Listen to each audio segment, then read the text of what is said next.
Shea, one of nature's greatest natural resources, is of immense value and benefit to especially cosmetic and food industries across the world. The shea also contributes in soap making and medicinal ointments among other uses. The shea tree can be found in the agroforestry parklands of semi-arid African countries including Benin, Chad, Burkina Faso, Cameroon, Central African Republic, Ethiopia, Guinea-Bissau, Côte d'Ivoire, and Mali. The rest are Ghana, Nigeria, Niger, Senegal, Sierra Leone, Sudan, South Sudan, Togo, Uganda, Zaire, and Guinea. The tree grows to an approximately 15 feet and lives for over 200 years and take up to 30 years to bear quality fruits of economic sizes of about a golf ball. According to the Institute of International Tropical Agriculture, Africa produces about 1,760,000 metric tons of raw shea nuts annually from its wild trees, mainly in the Savannah and Sahel regions. Producers, however, harvest only a fraction, which is about 35% of the total number.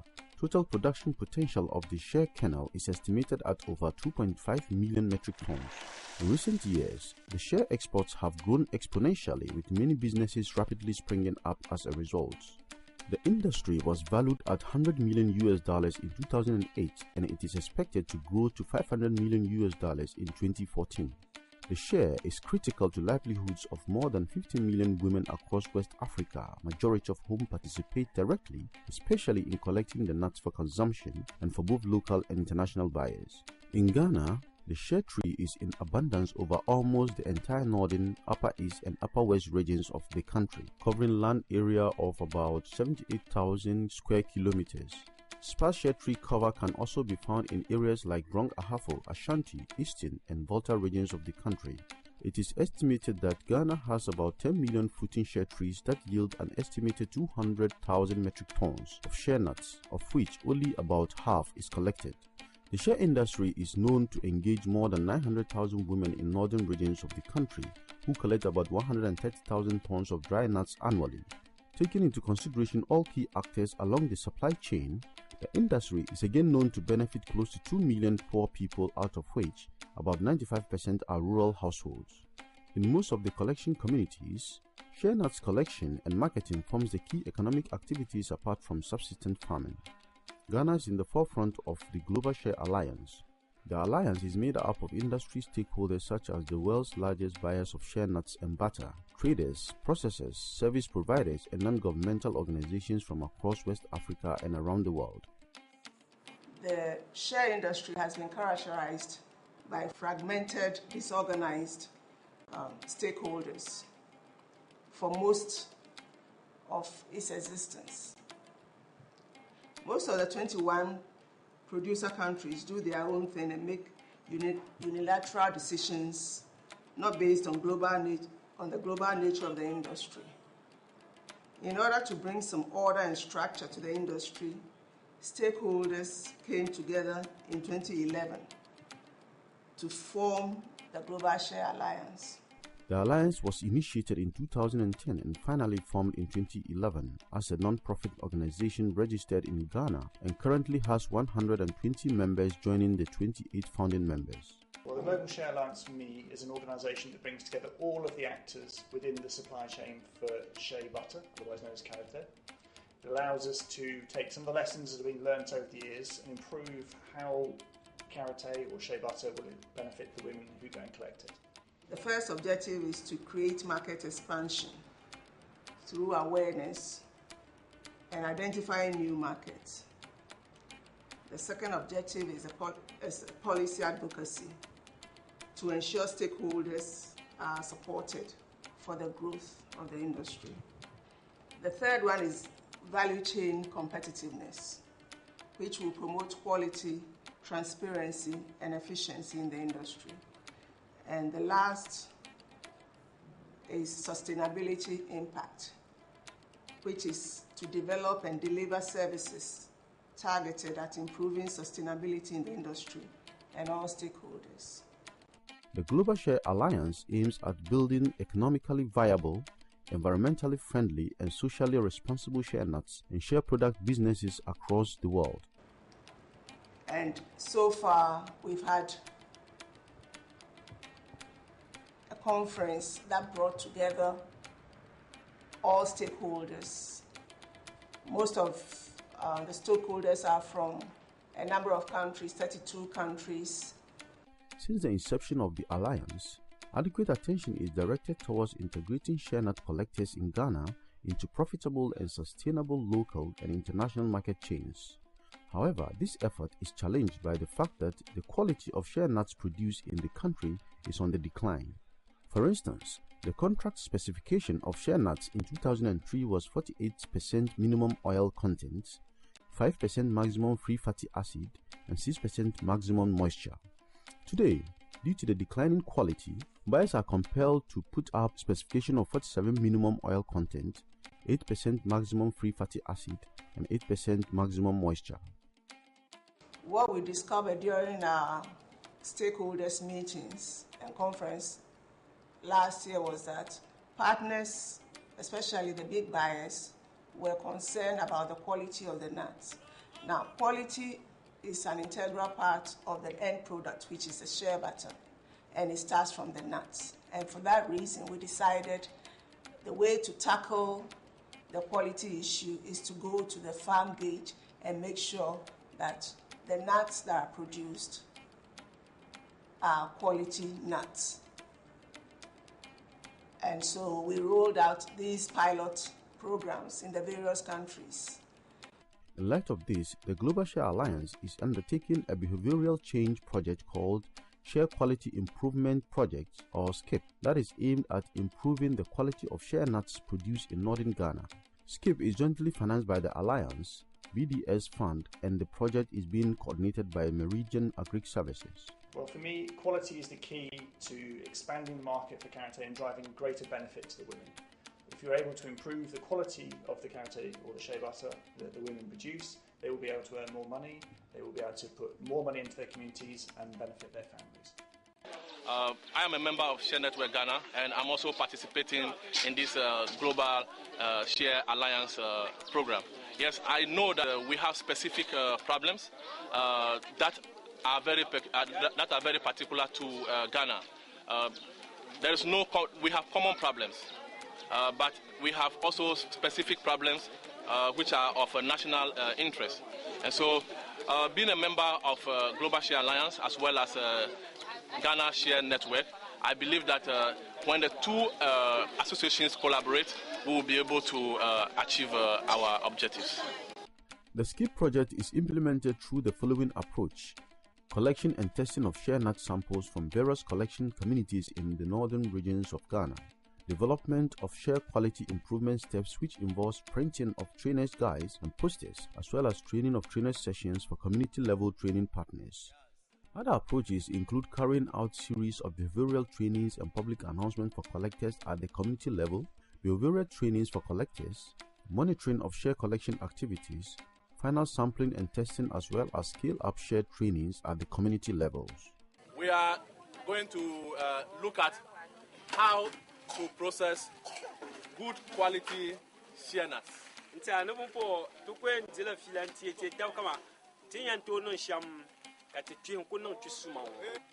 Look at this shea nut.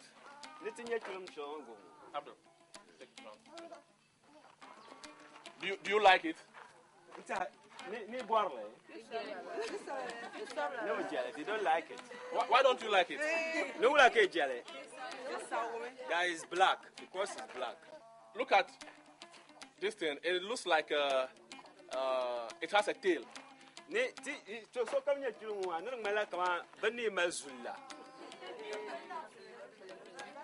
That it has germinated. It has germinated, yes. Okay, so if it germinates, is it good? That is so good. The oil is bitter. The oil is bitter. Very good. Clap for yourselves. The processes that we have taken the women through are very familiar to them. They are not new processes. There were a few steps they did not get right, and that is what we emphasize. For instance, the women were not collecting regularly, so we encourage them to collect regularly so they get good quality. And as a general problem in Ghana, most of the collectors collect their Sheanut and heap it until it germinates before they begin to process it. This process is not very good for the quality of the Sheanut because you lose a lot of butter during germination. There's a process of germination we call mobilization. When a seed begins to germinate, it mobilizes all the energy in the nut, for instance, the protein, the fat. And so we encourage the women to process very early so they have a good yield. The pilot training is provided at selected collection areas like Wa, Balgatanga, Nabrungu, Damangu, Bole, and Tolon, all in northern Ghana. I am going to give one person one CD to tell me the benefits of having your Sheanut like this instead of like this.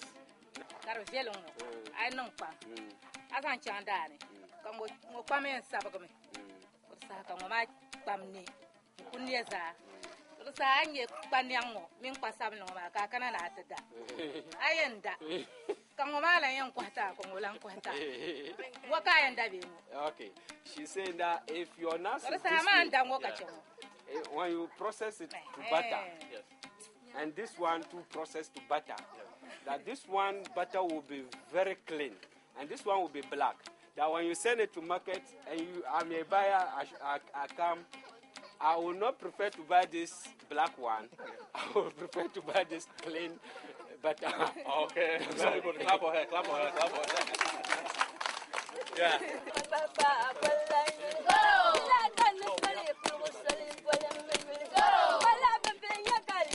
And then also, we try to introduce various drying systems. Most of them dry on the background. And if you want to come up with a solution that will work, you have to look at the economic background of the women. Most of them are very poor. They cannot afford a lot of investment into their processing system. So we take a look at what some of them are doing right, and then we try to encourage it. For instance, if you look at the ground here, this is a drying platform where the women use complete local material. The material they use over here is clay, and we mix with gravels. And they use dawa dawa. There's a fruit we call dawa dawa. The pod is a very good binder. So the women kind of crush it and use it as a binder to bind the compact floor. Now, this gives you almost a cemented floor, and you can dry the nuts on it without the nuts getting contaminated. Those who can afford cement, we're not saying that they should buy a bag of cement. Fortunately, in the Ghanaian market, we have cement being sold in retail packs. So they can buy a bowl or two, which is about 1 CD, 1 CD 50 pesos, or maximum 2 CDs, and they use it to improve the same thing. Like you see over here, this is a cemented floor, and they have used just a few handful of cement to improve the drying place. We also encourage them to use a drying platform, and like I said, we want 100% solution found in the community. Okay, these are branches of trees they have pruned to set up this. The mat is made up from millet plant, and then the rope they use to tie it, this normally will go waste. This is the skin of okra plant. So with the skin of okra plant, a millet plant, some branches from neem or whatever tree, they find a perfect solution for the problem that is confronting the industry. And they have welcomed all the options we have given them, and we encourage them to use these options to improve the quality. They themselves are motivated because they understand now that they are going to get higher yield for their handmade shea butter, which will improve their income. I'm teaching my design song got a you Katina and Wally, Yam Del Lizian Yashi, the get tank power dollar. I'm jealous in Yashi, the Kusa, ka chakse kar chaksera ka yuhle di ku ka yuhda bien voix ami dien de talgo de bien sabre de joven le te bang sem shema de ngede ne sonte tenye ban diele kar yan kutu bukata dama tam tirle ma ante tam benon le zen ya ma de kutu bukata ban wuta shemo ma ti diele dan kala ne sonte zen ya da non na shamdra sa'na to kompa dama tra ku no kom peldo an to kom pi ma peldo mata non bon je kar sa'na to dar ka sa'na to kom to pompon yan kana ta le ta ba shelmo ti diele dan no ta faana dama kulan sa'an to kom dama kulan sa'an to dar o sabso kan yule inke biane o saba yule ka dihe. Additionally, an important part of the project is to link women collectors and processors of shea nuts to international buyers. So we have invited many buyers of shea nuts to participate in these trainings, and they're in the process of making purchase orders and contracts that will result in employment and increased income for these communities. It's something that we're very excited about. Like any other pilot projects, the implementation of the Shea Quality Improvement Project has not been without a challenge. For instance, we trained women in communities where we have a tribal rights that say women don't have to pick Sheanut until rituals are performed. And so when these rituals are delayed, it has a negative effect on the quality. But we have been able to explain to the chiefs that yes, we don't want you to stop your rights, your tribal or your cultural rights, only that whatever you do now is having an effect on the quality of shea, and your shea is losing its value. So we encourage them to perform these cultural rights early enough to enable the women to collect the shea nuts and process good quality for their own benefit. The main challenges here is the women asking whether if they improve the quality, they are going to get more benefit. It was quite a challenge to be able to encourage them that yes, we are not promising you high prices for your shea nuts, but when you have good quality, it improves your negotiation power. And also, you yourself, when you process the shea nuts of good quality, you get more benefit because the yield increases and is good for them as well as the whole industry. This training should be replicated across the whole West Africa. If you just train a few communities and they have improved quality, which does not even represent 10% of the industry, you are not going to achieve anything. So I believe that we should invest more in this kind of training because the women are welcoming it. We have communities who have approaches that we should come and train them, but the resources we have are limited, and especially this is a pilot project, and we're going to compare the results, and that will make us decide what to do next year. So I think that it's been a very, very good training. We are happy, especially the way the women welcome us, and the new, I would say, improved method of processing, which helps them to reduce their cost of processing whilst improving the quality of their shea nuts. We hope that with the increase in the quality of the shea nuts, buyers will be able to feel more comfortable negotiating prices that will bring increase in income for the rural women. We've had some positive collaboration, negotiations and talks with the big buyers, and we are confident that these programs will impact the way the industry negotiates for the price of nuts. It is expected that at the end of the pilot trainings, the shea nut collectors would have a behavioral change to ensure quality shea nuts that meet the market standards.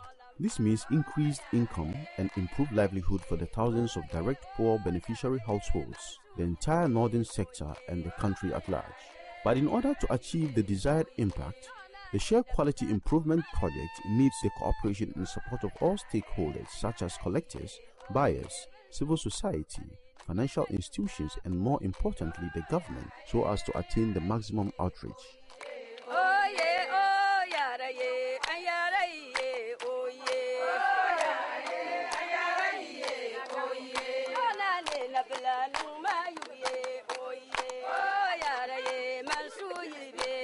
sambara